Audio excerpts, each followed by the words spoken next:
saya mau sharing cerita dengan rekan-rekan semua, sahabat yang terkasih, soal satu buku yang keren. Judulnya adalah Bukan Asal Cuap.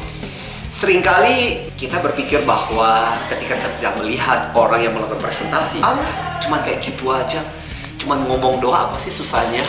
Ya cuma asal cuap. Nah, saya punya satu narasumber, yaitu Mas Ahmad Madu. Yes.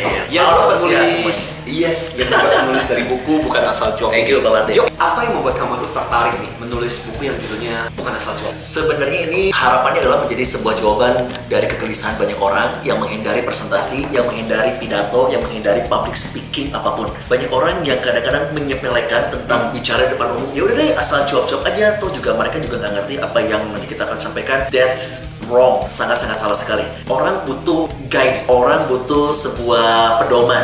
Dan saya yakin kalau di antara rekan-rekan semua yang menganggap bahwa public speaking adalah bakat, yes, memang bakat. Atau bagi orang yang merasa, enggak, sini pemalu, don't worry, Bukan Asal Cuap ini menjadi sebuah kitab untuk membuat rekan-rekan semua yang tadinya pemalu menjadi tampil percaya diri. Karena kenapa? Berita kerennya adalah public speaking bisa dilatih. Apa saja inspirasi yang kamu tuliskan di dalam buku ini buat teman-teman kita yang pada kesempatan ini menyimak dan mendengarkan dan mungkin punya cita-cita, ya, saya punya masalah untuk ngomong, saya punya kesulitan untuk bicara di tempat umum. Saya mau tanya dulu kepada teman-teman semua, siapa yang seringkali kalau mau tampil nervousnya kebangetan? Siapa yang seringkali kalau mau bicara benar-benar asal ngomong tapi tidak sistematis? Dan siapa yang ingin pada saat berbicara tidak monoton? Dan di buku ini dikupas dengan sebuah aplikasi cerita-cerita yang saya pun juga pernah mengalami grogi, kemudian saya melakukan hal-hal yang ternyata ini keren banget loh, ini manjur banget untuk grogi.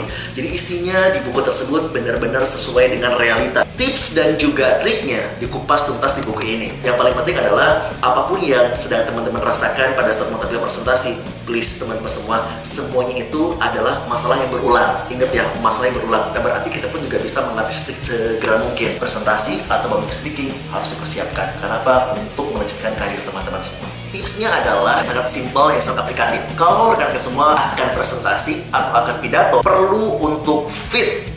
Fit di sini bukan hanya fit dari kondisi si presenternya, tapi fit di sini adalah satu, fun, bukan hanya humoris, bukan hanya lucu, bukan, tapi di sini adalah presenter wajib antusias karena yang namanya presentasi mentransfer energi.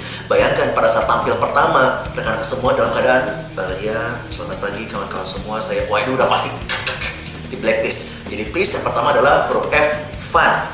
Yang kedua adalah huruf I, interaktif dengan audiens. Jangan sampai monolog, jangan sampai benar-benar didominasi oleh rekan-rekan semua pada saat presentasi. Rekan-rekan perlu untuk menyapa, untuk berdiskusi dengan mereka, meminta tanggapan dari mereka, mempersilahkan mereka bertanya, dan itu sangat-sangat manjur sekali untuk mendapatkan daya tarik tersendiri dari audiens teman-teman semua. Dan terakhir adalah huruf T, terkini datanya, terkini bahas situasinya, terkini kasih solusinya, semuanya tentang terkini. Dan orang sangat suka suatu hal yang baru. Dan teman-teman semua, sekali lagi, mau presentasi, ingat, fit ya.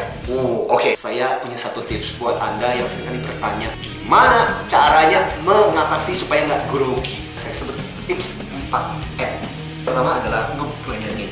Before Anda masuk ke dalam ruangan dan memberikan presentasi, membayangkan itu seperti apa. Seringkali orang menjadi semakin grogi gara-gara yang dibayangin adalah, wah, nanti pesertanya bakal jutek, pesertanya nggak menyenangkan, pesertanya bakal habisin gue. Dari bayangan akan mempengaruhi apa yang kita ngomong. Maksudnya adalah self-talk.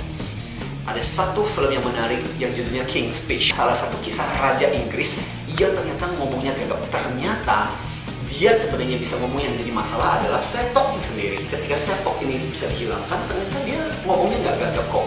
Nah, seringkali yang terjadi juga seperti itu. Selama ini kita nggak bisa ngomong, kenapa? Karena kita ngomongnya di kepala kita adalah, aduh, kayaknya gue ngomongnya nggak bagus deh, kayaknya gue ngomongnya jelek deh. Dan itu yang sebenarnya menyebabkan akhirnya kita semakin grogi. Yang ketiga adalah nafas.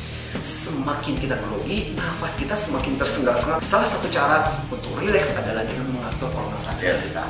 Tarik nafas kita, ngolah nafas kita, itu membuat kita lebih rileks. Dan yang terakhir adalah ngeliatin. Artinya kamu fokus. Biasanya waktu kamu masuki ruangan, kamu fokus kepada siapa? Kalau kamu fokus kepada peserta-peserta yang mukanya tidak menyenangkan, yang mukanya jutek, kamu akan semakin grogi. Tapi kalau kamu fokus kepada peserta-peserta yang mukanya menyenangkan, yang nice, kita bisa mendapatkan energi dari peserta-peserta seperti itu. Berita baiknya, bersama dengan Kak Madu, kita mengembangkan satu program presentation skill yang keren banget. Ini benar-benar dibangun dengan sebuah idealisme yang luar biasa untuk menciptakan satu kelas presentasi yang mengajari dan memberikan orang dan mereka-mereka yang punya kesulitan untuk bicara gimana caranya jadi presenter yang bagus. Judulnya 3P, Powerful, Persuasive Presentation. Program ini menggunakan yang namanya konsep blending learning, dan itu sesuatu yang sangat luar biasa.